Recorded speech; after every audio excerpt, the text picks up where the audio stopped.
अमूमन हर मोहल्ले में एक ऐसे अंकल ज़रूर होते हैं जो अपने घर के हालात सुधारने के बजाय टेरेस पर आकर खड़े हो जाते हैं। उन्होंने एक गंदी सी बनियान पहनी हुई होती है और दूसरों के घरों में झांक झांक के देख के बता रहे होते हैं कि किसके यहाँ क्या मसला है, कौन आ रिया है, कौन जा रिया है, किसका किसके साथ चक्कर चल रहा है, किसकी कहाँ पे सेटिंग चल रही है।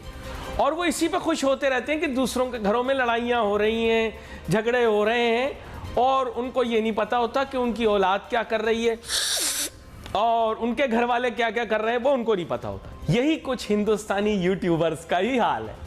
जी जी जी जी बिल्कुल। उनको पूरा दिन पड़ा रहता है ये पाकिस्तान के बारे में कि पाकिस्तान पीछे रह जाए, पाकिस्तान को खुदा न खास्ता कोई नुकसान पहुंच जाए, पाकिस्तान की मईशत कितनी ख़राब है, हमारी कितनी अच्छी है। ये सारे मोदी की गोदी में बैठे हुए भाजपा के भक्त जो हैं, इनको इस चीज़ से खुशी महसूस हो रही होती है, इनकी रूह को तरावट मिल रही होती है कि पाकिस्तान तरक्की में कहीं पीछे रह गया है ना। तो ये जो मैं, क्योंकि आपको पता है हिंदुस्तान के अंदर अब सबसे ज़्यादा मकबूल पाकिस्तानी एंकर मैं ही हूँ। उसकी वजह यह कि मैं सच बोलता हूँ और मेरी सच्ची खरी बातें मुल्क की मईशत के बारे में अपने मुल्क के लोगों के लिए हैं। ये जितनी चीज़ें मैं कह रहा हूँ यह हमारे अपने मुल्क की मईशत को ठीक करने के लिए कह रहा हूँ। हिंदुस्तानी जो चस्के ले रहे हैं ना, ये बिल्कुल उस तरह के चस्के हैं जैसे हम उर्फी जावेद को देखकर चस्के गलत निकल गया, मतलब हम जैसे वहाँ के अदाकाराओं को देखकर चस्के लेते रहते हैं। भाई आप अपना घर सुधारो, आपके मुल्क में आज भी गुर्बत है।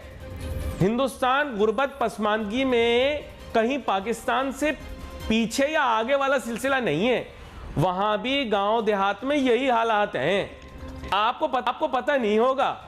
आप ये जो दिखाने की कोशिश कर रहे हो ना कि मोदी के नीचे हिंदुस्तान दिन दुगनी रात चौगुनी तरक्की कर रहा है, आपके मुल्क की मईशत का भी ग्राउंड लेवल पे इतना ही बेड़ा गर्क है, सीधी जो बात है। और आपके मुल्क के अंदर भी सरमायाकाराना निज़ाम अपनी बदतरीन शक्ल के अंदर चल रहा है।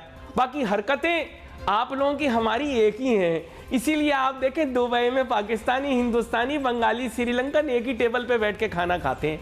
बरतानिया में भी एक दूसरे के साथ ही घूमते फिरते रहते हैं। तो भाई वो मैली बनियान वाले अंकल बनने की ज़रूरत नहीं है। आप अपना घर ठीक करो।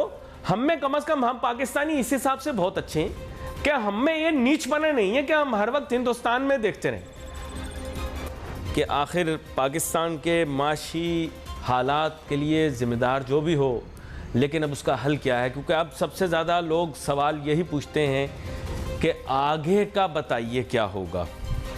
वो असल में ये है कि मैं वैसे आपको बता रहा हूँ कि जैसे स्टॉक एक्सचेंज के लोग हैं, अपना सारा पैसा बर्बाद करके अब मुझसे आके पूछते हैं साहब अब आगे का बताइए क्या होगा। रियल एस्टेट के अंदर लोग बर्बाद हो गए, आधी कीमतें हो गई कुछ चीज़ों की, अब आके हमें बोलते हैं सर अब आगे का बताएं ना, आगे क्या होगा। अब बर्बाद हो गए, अब आगे क्या होगा। इसी तरह मुख्तलिफ सरमायाकारी के एवेन्यूज़ हैं जहाँ पर लोगों ने पैसा लगा के बर्बाद कर दिया। अब वो कहते हैं अली भाई पिछला छोड़ें अगला बताएं। खैर अब हम जानने की कोशिश करते हैं। हमारे साथ दो बहुत ही अहम मईशतदान मौजूद हैं। सबसे पहले तारुफ कराता चलूँ जनाब डॉक्टर मोहम्मद शहबाज साहब जो कि मुल्क के मारूफ मईशतदान हैं, और डॉक्टर शुजात मुबारक साहब, दोनों जो हैं मुल्क के मारूफ मईशतदान हैं। डॉक्टर मोहम्मद शहबाज साहब, सबसे पहले आपकी जानिब आऊँगा। बात यह है कि सर मईशतदानों से अब पूछने वाला सवाल ये रह गया, माजरत के साथ, क्योंकि हमारे प्रोग्राम को लोग ज़्यादा देखते हैं, सरमायाकार लोग देखते हैं, ताजिर सनतकार देखते हैं। अब जाहिर बात है दोनों हाथ अलाव में डालकर, तंदूर में डालकर जला दिए अपने हाथ दोनों लोगों ने। फिर उसके बाद हर किस्म का ऐब और बुराई हर किस्म की अपने ऊपर ले ली। अब कहते हैं माजी को छोड़ें अली भाई, आगे का बताएं। माजी का छोड़ें, आगे का बताएं। तो ज़रा आप बताएं आगे का, क्योंकि मुझे तो माजी के मुतालिक ही बताना आता है, फाल निकालना तो मुझे आता नहीं। जी डॉक्टर मोहम्मद शहबाज साहब। जी बहुत शुक्रिया अली भाई। हमारे पास भी कोई तोता नहीं है कि मैं आपको फाल निकाल के मतलब कि बता दूं कि आने वाले कल में क्या होगा, लेकिन चीज़ें जाहिर सी बात है जो आपकी हिस्ट्री होती है उसी को बेस बना के ही हम प्रेडिक्ट करते हैं या बताते हैं। तो जैसे आपने कहा जी बिल्कुल हाथ हमने जला लिए, लेकिन फिर भी देखें मुल्क के अंदर हमें जो हिडन पोटेंशियल्स हैं कंट्री के, उसके बारे में सोचना चाहिए कि इस मुसीबत की घड़ी में कौन सा ऐसा सेक्टर है या कौन सा ऐसा उनसर है कि जिसको इस्तेमाल करके हम लोग मुल्क को आगे लेके आए। मसलन हम कहते हैं बहुत ज्यादा कह के मेरे ख्याल में थकते ही नहीं है कि पाकिस्तान की यूथ, पाकिस्तान की यूथ, पाकिस्तान की यूथ, और ये बहुत बड़ा पोटेंशियल है। अब सवाल पैदा ये होता है कि इस पोटेंशियल को आप इस्तेमाल कब करेंगे। तो मैं ये समझता हूं कि अगर आप आगे की बात करें तो मेरे ख्याल में यूथ के ऊपर हमें फोकस करना चाहिए, और खासकर जैसे आपका आईटी सेक्टर है इसके ऊपर फोकस करना चाहिए, यूथ को यहाँ पे एंगेज करना चाहिए, रादर दैन कि वो मनफी प्रोपेगेंडा जो है वो सोशल मीडिया के ऊपर चल रहा है। तो यूथ को हमें ये बताने की जरूरत है कि इस सोशल मीडिया को पॉजिटिव वे में इस्तेमाल करके आप पाकिस्तान के अंदर डॉलर लेके आ सकते हैं, ये एक रास्ता है। लेकिन मेरे ख्याल में क्योंकि सीरियस ही कोई बंदा नहीं है इसके ऊपर, तो मुझे लग रहा है, इस बात का डर है कि शायद हमारा ये पोटेंशियल जो है ये भी सियासत की नजर या हमारी जो अनप्रोडक्टिव डिस्कशंस हैं वो चाहे टीवी प्रोग्राम्स हो, चाहे वो सोशल मीडिया हो, चाहे वो प्रिंट मीडिया हो, उसके ऊपर आके ये भी पोटेंशियल आपका जाया हो जाएगा। बड़ा अहम नुक्ता ये डॉक्टर मोहम्मद शुजात मुबारक साहब, आपकी भी जो एरिया ऑफ स्पेशलाइजेशन है ह्यूमन कैपिटल है, तो मैं आपसे ये जानना चाहता हूँ सर कि सबसे पहले तो आप यूथ को डिफाइन कर दें, क्योंकि हमारे मुल्क के अंदर तो यूथ प्रोग्राम आते हैं उसमें 45 साल 43 साल का आदमी भी जो है वो भी यूथ में शामिल होता है। उस उम्र में तो बंदा भूत बन जाता है सर, यूथ तो नहीं रहता फिर वो, लेकिन फिर भी हम ज़बरदस्ती उसको यूथ कहते हैं। दूसरा ये कि जो यूथ हमारे पास है भी, जैसे डॉक्टर मोहम्मद शहबाज साहब ने कहा कि प्रॉब्लम ये अनप्रोडक्टिव चीज़ों के अंदर लगे हुए हैं, अनप्रोडक्टिव डिस्कशन में लगे हुए हैं हमारे यूथ, तो वो डेमोग्राफिक डिविडेंड नहीं बल्कि डेमोग्राफिक लाइबिलिटी बन चुके हैं हमारे लिए। इन दोनों नुक्तों के ऊपर भी रोशनी डालें जी। बहुत शुक्रिया अली भाई प्रोग्राम में बुलाने का। सबसे पहले तो मैं बिल्कुल डॉक्टर शहबाज साहब की बात से मुत्तफिक हूँ कि हमने मिसलीड कर दिया है पूरी कौम को।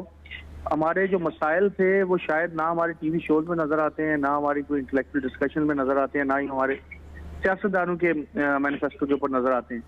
जो बात आपने यूथ के हवाले से की, देखें अनफॉर्चुनेटली पाकिस्तान में एक 70 खान साहब 70 साल के हैं, आप उनको यूथ का रिप्रेजेंटेटिव कहते हैं। कैप्टन सफदर साहब जो हैं वो 60 साल से ऊपर है और वो मुस्लिम लीग नून की यूथ विंग के प्रेसिडेंट हैं। तो ऐसे मुल्क के अंदर यूथ को आई डोंट नो कि किस तरह से डिफाइन करते हैं। इंटरनेशनली यूथ उस पॉपुलेशन को कहा जाता है जो 15 से 30 या 35 साल के दरमियान की होती है। अब रही बात कि पाकिस्तान के मौशी मसाइल को हल करने के लिए यूथ को किस तरह से कैपिटलाइज किया जा सकता है, तो देखें यूथ को एक दिन या 2 दिन की पॉलिसी से तो कैपिटलाइज करने से हम रहे। मैं बारहा आपके प्रोग्राम में भी कह चुका हूं और जो दूसरे टीवी प्रोग्राम में कि जब तक आप ब्रॉड बेस्ड एजुकेशन की पॉलिसी नहीं बनाएंगे और अर्ली स्कूलिंग के ऊपर फोकस नहीं करेंगे, आप किसी भी तरीके से अपनी यूथ को इकोनॉमिक डेवलपमेंट के लिए, सोसाइटल डेवलपमेंट के लिए यूज नहीं कर सकते हैं। शॉर्ट टर्म में ये हो सकता है कि हम स्किल बेस्ड कुछ प्रोग्राम्स को, स्किल बेस्ड इनिशिएटिव्स लें, लेकिन वो भी एक एडहॉक मेजर्स होंगे।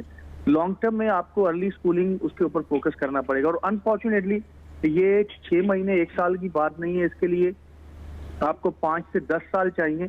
हमारे यहाँ ये होता है कि हम सरसों जो है वो हथेली पे जमाने की बात करते हैं। हमारी कोशिश ये होती है कि जो पॉलिसी हम वो अलादीन की छड़ी की तरह से फौरन जो है ना वो मैजिक हो। और मैजिक मैं आपके प्रोग्राम की वसातत से बता दूं, पहले भी मैंने बताया था कि पाकिस्तान की इकोनॉमी में मैजिक नहीं होने जा रहा। आपके प्रोग्राम में मैंने चंद महीने पहले बताया था कि डॉलर चला जाएगा तकरीबन 250 से ऊपर, देख लें चला गया।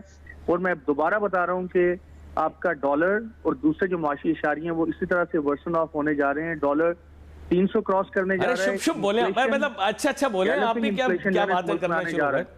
तो खुदारा अली भाई, मेरे प्रोग्राम की तवज्जो से मेरी मिन्नत है, तरला है उन लोगों को जो ईवान इक़्तिदार में बैठे हैं कि मिडिल क्लास के लिए, सैलरीड क्लास के लिए, खुदा के लिए कुछ कर लें, क्योंकि ये लोग तो पिस रहे हैं।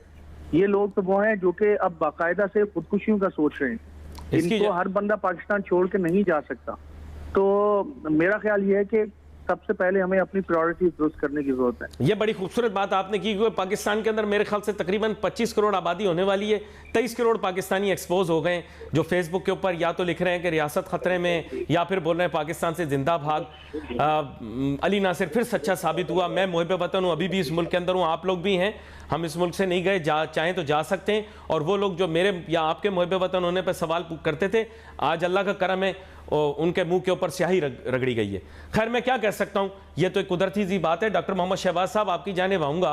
आपको पता है पाकिस्तान में लोग मईशत के बारे में तो जानते नहीं। डॉक्टर मोहम्मद शहबाज साहब, आपके नाम के साथ डॉक्टर लगा हुआ है, आप भी मेरी तरह देहाती आदमी है। बहुत सारे लोग तो आपसे अपनी बीमारियों के लिए दवा पूछ लेते होंगे। मईशत के बारे में तो हमारे मुल्क में लोग जानते ही नहीं है। तो थोड़ा सा आप डॉक्टर मोहम्मद शहबाज साहब ये बताइए कि जब तक आपके पास इकोनॉमिक लिटरेसी नहीं होगी, आप डेवलपमेंट के रास्ते पे किस तरह से चल सकते हैं? बिल्कुल सही कह रहे हैं। शुरू में जब डॉक्टरेट मैंने किया तो वाकई यकीन करें गांव में से हमारे एक चाचा नजर हैं, तो उन्होंने मुझे एक दिन रोक लिया ना, तो मुझे कहते मेरी बात सुनो। मैं कहा जी चाचा जी। कहते हैं यार मेरे ना टांगों में दर्द रहता है, मेरे पेट में दर्द रहता है। तो मैंने कहा चाचा मैं वो वाला डॉक्टर नहीं हूँ। तो कहते जहाँ पे तू तो बेकार है, तू किस किस्म का डॉक्टर है? मैं कहा तुझे यही नहीं पता बीमारी क्या है? मैं कहा नहीं, मैं जब गवर्नमेंट की बीमारियां होती है, मुल्क की बीमारियां, मैं उसका डॉक्टर हूँ, तो उसका अगर इलाज करवाना है तो 100 बिस्मिल्लाह। बात बिल्कुल आपकी ठीक है। वजह यह है कि हम उस तरफ तो तब आएंगे ना इकोनॉमिक लिटरेसी की तरफ जब हम बेकारीपन से या ये बैगिंग जो है इससे हम बाहर निकलेंगे। क्योंकि एक बड़ा उनसर जो है वो हम डाल देते हैं, कसूर हमारे अपने सारे होते हैं। तो जैसे पिछले दिन बयान आया था वज़ीर खजाना साहब का कि जी पाकिस्तान जो है ये दुनिया का वाहिद मुल्क है जो इस्लाम के नाम पे हासिल किया गया, इसमें कोई शक वाली बात नहीं है। तीसरी इसकी जिम्मेदारी जो है वो अल्लाह ताला के पास है। अल्लाह ताला ने ये तो नहीं कहा था कि वहां जाके अपने अनप्रोडक्टिव जो पॉलिसीज हैं उसको इंप्लीमेंट करो पाकिस्तान के अंदर। अल्लाह ताला ने ये तो नहीं कहा था कॉम्प्रिहेंसिव प्लान जो है, जिसके बारे में मैं भी कह गया हूं, डॉक्टर शुजात मुबारक जैसे लोग जो हैं वो भी कह के थक गए। आप अपने प्रोग्राम के अंदर चीख के कह रहे हैं कि भाई कोई कॉम्प्रिहेंसिव प्रोग्राम, कोई 10 साल का प्रोग्राम, कोई 20 साल का प्रोग्राम, कोई 30 साल का प्रोग्राम। अल्लाह ताला ने मना तो नहीं किया आपको इस चीज से। अल्लाह ताला ने ये तो नहीं कहा कि आपका जो फॉरेन ऑफिस है आपकी फॉरेन पॉलिसी बड़ी क्लियर होनी चाहिए, बिल्कुल अल्लाह ताला ने मना नहीं किया। अल्लाह ताला ने यह भी नहीं कहा था कि आप अपने जो मफादात हैं उसको तरजीह दें सियासी मफादात के ऊपर, बिल्कुल अल्लाह ताला ने इस चीज से मना नहीं किया। अल्लाह ताला ने कहा कि आप ठीक अक्ल मैंने दी है, फैसले सारे आपने। तो मेरा कहने का मतलब ये कि अक्ल हर बंदे के पास है, आपके पास भी है, मेरे पास भी है, शुजात साहब के पास भी है, और जितने 25 करोड़ लोग आप कह रहे हैं पाकिस्तान में हैं, अक्ल उनके पास भी है। लेकिन प्रॉब्लम यह है कि हर बंदा अपने मफाद के ऊपर फोकस है। वो चाहे पीटीआई की लीडरशिप हो, वो चाहे नून लीग की लीडरशिप हो, वो चाहे पीपल्स पार्टी की लीडरशिप हो, चाहे बाप की लीडरशिप हो, जितनी पॉलिटिकल पार्टीज हैं। तो हमें इस चीज से, जब इस चीज से बाहर निकलेंगे तो लोगों को हम पढ़ाएंगे या हम बताएंगे भाई साहब इकोनॉमिक्स क्या है। आज भी क्या हो रहा है, एपीसी आपकी 2 दफा मुलतवी हो गया उसका इजलास, लेकिन उसमें एक लीडरशिप अभी तक करी कि हम नहीं जाएंगे। ठीक है, वजह ये है कि शायद वो इंतजार करें कि ये उनको फोन आ जाए तो फिर हम जाएंगे। तो मुझे बताइए इसमें कौन सा सियासी मफाद शामिल है? आप सारों को पता है कि मुल्क जो है वो तबाही के किनारे पे खड़ा हुआ और मुल्क को हमारी जरूरत है अब। और जब हम अपनी उस अनास और चीज से बाहर निकल के मुल्क के बारे में नहीं सोचेंगे, इकोनॉमिक लिटरेसी जो वो तो बड़ी आगे की बात है। असल में बात यह है कि डॉक्टर शुजात मुबारक साहब तो कई प्रोग्रामों से ये बात बता रहे हैं कि मुल्की हालात और ख़ास तौर पर डॉलर की कदर, उसमें जो उनको लगता है कि डॉलर की कदर में इजाफा होगा। पहले भी इन्होंने कहा, हमने शायद सोचा कि इन्होंने कुछ एग्जैजरेट कर दिया, तो हम दिल तो मानने को तैयार था, लेकिन जहन कुछ कोशिश कर रहा था कि रुकावट डाले, लेकिन फिर इनकी बात सही साबित हो गई। फिर मैंने इनसे निजी महफिल में पूछा भी कि डॉक्टर शुजात मुबारक साहब आपने ऐसा क्यों महसूस किया कि आपने टेलीविज़न पर यह बात कही कि डॉलर की कदर में इतना ज़्यादा इजाफा हो जाएगा और ये बेलगाम हो जाएगा? तो इन्होंने कहा कि मौरूज़ी हालात ऐसे हैं कि जिससे पता लग जाता है कि ये मामलात बिगाड़ की तरफ जाएंगे। डॉक्टर शुजात मुबारक साहब, मेरे ख्याल से नाजरीन के लिए आप मौरूज़ी हालात बता ही दें तो बेहतर है। अब मेरे ख्याल से किसी भी तरह की शुगर कोटिंग अच्छी नहीं रहेगी। देखिए अली भाई, पिछले चंद सालों में जो पाकिस्तान में सबसे ज़्यादा एक समझ लें कि जो प्रोलिफरेशन हुई है ना, वो इकोनॉमिक अंडरस्टैंडिंग की है। आप देखेंगे पाकिस्तान का रेडी वाला भी ये समझता है कि बैलेंस ऑफ ट्रेड क्या है, पाकिस्तान के जो रिजर्व्स हैं वो कितने हैं, और बल्कि कह रहे होते हैं कि पाकिस्तान के रिजर्व्स जो है ना वो इस साल $3 बिलियन रह गए हैं, $2 बिलियन रह गए हैं। तो देखें अब ये नविश्ता दीवार है। सबसे पहली बात ये कि आपके जो रिजर्व्स हैं, ये जो $3 बिलियन, अगर आप प्रॉपरली अपनी पेमेंट्स करना शुरू करें तो ये 3 नहीं है। You are standing at 0, instead you are, बल्कि in fact you standing at negative, पहली बात। दूसरा, मुझे आगे उम्मीद नजर नहीं आती। फ्लड्स की वजह से हमारी वीट की और जो दूसरी क्रॉप्स हैं वो बहुत बुरी तरह मुतासिर हुई हैं और उनकी आउटपुट में कमी होगी। इसी तरह से हमारी जो प्रोडक्शन के जो प्रेजेंट जो लेवल्स हैं वो बहुत कम है। तो ये नहीं है कि अब हम एक बुरी स्टेज पे हैं, जो अभी हमारी प्रेजेंट लेवल ऑफ प्रोडक्शन हैं, जो चीजें हम प्रोड्यूस कर रहे हैं, जो एग्रीकल्चर की प्रोडक्ट्स हैं, उनकी फ्यूचर के अंदर और कमी मुझे नजर आ रही है। तो देखें, और ये मुझे नजर आ रही है, हर एक को नजर आ रही है। तो अब होगा ये कि आइंदा आने वाले चंद महीनों में लोग आटे पे भी लड़ रहे होंगे, लोग चीनी पे भी लड़ रहे होंगे, और मैं आपको ये भी बता दूं, खुदा न खास्ता पाकिस्तान के अंदर ये सिचुएशन आ जाएगी कि आपकी दवाइयाँ शॉर्ट हो जाएंगी। और अगर रमजान के अंदर खुर्दनी तेल को प्रॉपरली कोई मेजर्स नहीं लिए गए तो मैं आपको अभी कह रहा हूँ कि रमजान में आपका वेजिटेबल ऑयल भी शॉर्ट हो जाएगा। और ये 3-4 चीजें आइंदा आगे मैं ये नहीं कि कोई मायूसी फैला रहा हूँ, लेकिन मैं आगाह कर रहा हूँ पॉलिसी मेकर्स को भी जिनको पहले से पता है, और मैं आवाम को भी आगाह कर रहा हूँ कि खुदा के लिए अपनी कंजम्पशन पैटर्न को बेहतर कर लें और इस तरफ को थोड़ा सा सोचें, वरना ये होगा कि हम एक दूसरे के गिरबान पकड़े होंगे और कोई पता नहीं होगा कोई एक। डॉक्टर साहब ये आप कैसी बातें कर रहे हैं? पहले तो आप इतने पुरुमीद थे, मेरी आपके साथ बहस इस मौजू पर होती थी। मैं आपको कहता था मुल्की मईशत अब तरी का शिकार है, आप कहते थे नहीं मैं पुरुमीद हूँ। मैं आपको कहता था सीपेक मंसूबा कभी भी पाया तकमील तक नहीं पहुँचेगा, आप कहते थे हो जाएगा। आप कहते थे माशी तरक्की भी होगी, और तब जाहिर बात है आपने बहुत जगह जो है वो खुल के इजहार भी किया था कि भाई कहीं कुछ चीज़ें गलत हो जाएं तो मामलात ख़राब भी हो जाएंगे। लेकिन डॉक्टर शुजात मुबारक साहब, अब आप इतनी मायूसी से बात कर रहे हैं तो दिल तो टूट रहा है। देखिए अली भाई, एक एक स्टूडेंट होने की हैसियत से, एक एनालिस्ट होने की हैसियत से हमें बिल्कुल एक दुरुस्त बात करनी चाहिए। और वाकई पहले मईशत बेहतर थी, मैं ये नहीं कहता कि फलां की हुकूमत थी या फलां की थी, कुछ बेहतरी आज से चंद साल पहले नजर आ रही थी। इस वक्त जिस हम पोजीशन पे खड़े हैं, बिलीव मी कि मेरे कुछ दोस्त हैं जो मेरे साथ मेरे क्लास फेलोज हैं इंटरनेशनल कंट्रीज के, तो हम इथियोपिया की मैं तो आपको बात बताता हूँ कि वो मुझे मेरी उनसे बात हुई तो वो कह रहे थे यार आप लोग we are much better than you, हमारी इथियोपिया की करेंसी पाकिस्तान की करेंसी से बेहतर है। क्या आप इमेजिन कर सकते हैं? और जो अफ्रीकन कंट्रीज हैं जिनसे हम मिसाल देते थे कि पाकिस्तान का हशर उन जैसा हो जाएगा, हम उस स्टेज पे खड़े हैं कि पाकिस्तान का हशर उनसे बदतर हो चुका है। ये अलग बात है कि हम बहुत ही रीच कौम है, हमें रियलाइज नहीं हो रहा कि हम कहाँ पे खड़े हैं। तो शायद हमारी कौम को भी ये समझ में नहीं आ रही, आज भी रेस्टोरेंट उस तरह भरे हुए हैं, आज भी हमारे कंजम्पशन पैटर्न वही हैं। तो हमें अवाम को खुद भी सोचने की जरूरत है कि भाई अगर आप थोड़ी सी चीनी कम इस्तेमाल कर लोगे, थोड़ा सा ऑयल कम इस्तेमाल कर लोगे तो आप मर नहीं जाओगे। अपनी कंजम्पशन भी कम करें और फिर आप गवर्नमेंट को कहें। तो आप ये नहीं कह सकते कि आप वही कंजम्पशन पैटर्न रखें। हम we are in the extraordinary situation, और एक्स्ट्रा ऑर्डिनरी सिचुएशन के अंदर हमें अपने आप को भी थोड़ा सा बदलना है। तो मैं तो ये कह ही नहीं रहा कि गवर्नमेंट ये करे वो करे। आई थिंक वक्त इस चीज का कर रहा है। आप क्लियरली ये बोल रहे हैं कि we have pass that level, हम उससे आगे निकल गए। डॉक्टर मोहम्मद शहबाज साहब, हमने वो लेवल अब क्रॉस कर दी है। आप दोनों की बातों से मैंने यह अखज़ किया है कि जो भी पॉलिसी बनेगी अब वो लॉन्ग टर्म ही बनेगी, शॉर्ट टर्म इसका कोई फिक्स नहीं है। अगर लॉन्ग टर्म बनेगी तो आपने भी बता दिया कि उसमें भी पॉलिटिकल डाइसेंशन की वजह से लोग आपस में बैठने के लिए तैयार नहीं है। मैं आपको एक सिंपल सा सोल्यूशन देता हूँ, 60s की पॉलिसी पे चले जाएं, वेस्ट के साथ सिंपैथेटिक हो जाएं, वेस्ट के ऑब्जेक्टिव्स को फुलफिल करें, उनके सैटेलाइट स्टेट के तौर पर काम करें और इसका डिविडेंड उठाएं। इसमें क्या खराबी है? फिर आप मुझे बताएं, फिर literally you are at that point. अब तो पॉलिटिकल इकोनॉमिक्स की बात करें ना, आपकी रियल इकोनॉमिक्स तो कुछ भी नहीं है। जी डॉक्टर मोहम्मद शहबाज साहब।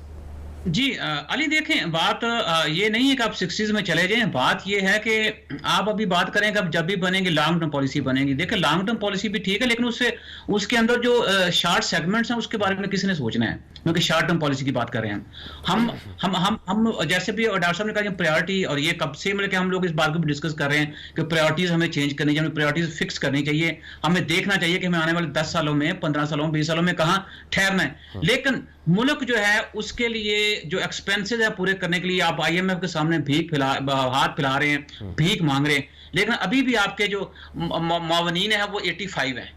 तो क्या इन हालात में इतनी ज्यादा फौज पालने की जरूरत है हमें?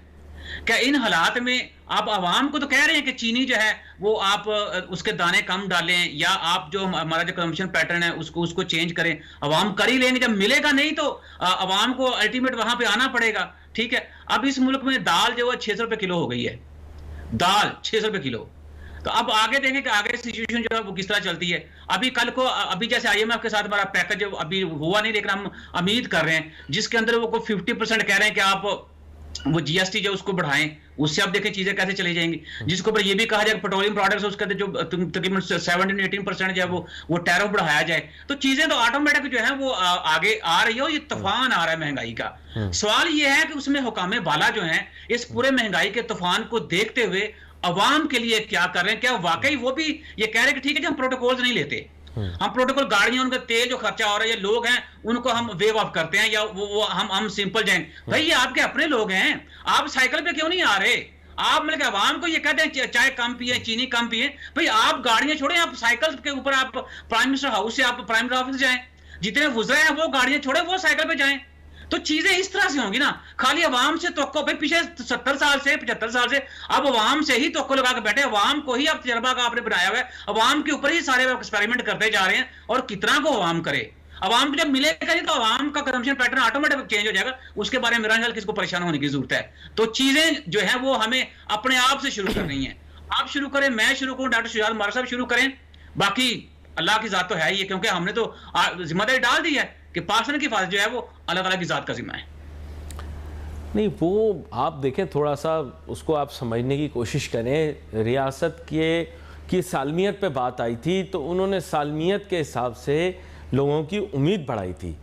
वो मतलब जाहिरी बात है, उसको थोड़ा सा आप मिस इंटरप्रेट या इंटरप्रेट तो आपने कर लिया, शायद आप उसको थोड़ा सा वो ले गए उस तरह से। वो शायद कह रहे थे कि मुल्क की सालमियत के मुतालिक सवालात हो रहे कि पाकिस्तान में ये हो जाएगा। आपको पता है एक मखसूस सियासी जमात जो कि अभी हुकूमत में नहीं है और ज़्यादातर ओवरसीज़ पाकिस्तानी उनके हमदर्द हैं, तो वो सोशल मीडिया के ऊपर बहुत ज़्यादा ये फैला रहे हैं कि मुल्क अब नहीं बचेगा, नहीं बचाएंगे। अब जाहिरी बात है उसको काउंटर करने के लिए उन्होंने ये बात की।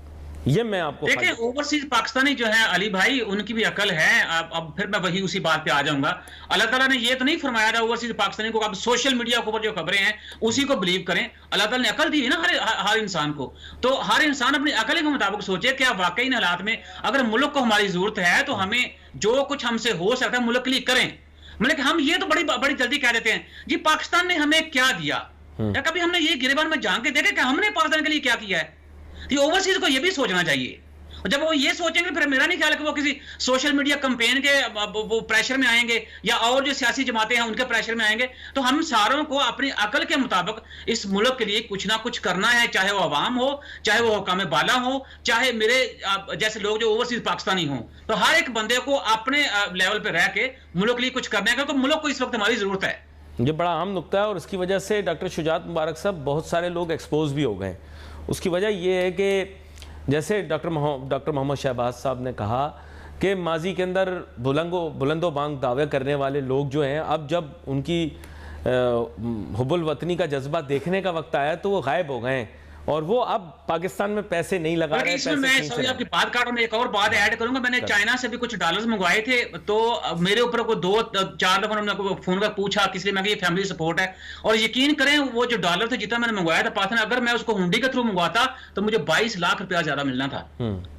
22 लाख रुपए का नुकसान मैंने किया अपने मुल्क के लिए, क्योंकि मैं ये समझता हूं मेरा मुल्क है तो मैं हूं, तो मेरे मुल्क को अगर मेरी जरूरत है तो मुझे नुकसान करके भी अपने मुल्क की जरूरत को पूरा करना चाहिए। और मैंने किया और मुझे फख्र है आज उस बात के ऊपर, और मैं वो बात कोड करता हूं हर जगह। भाई मैं अगर कुर्बानी दे सकता हूं फिर आप लोगों को भी कुर्बानी देनी चाहिए।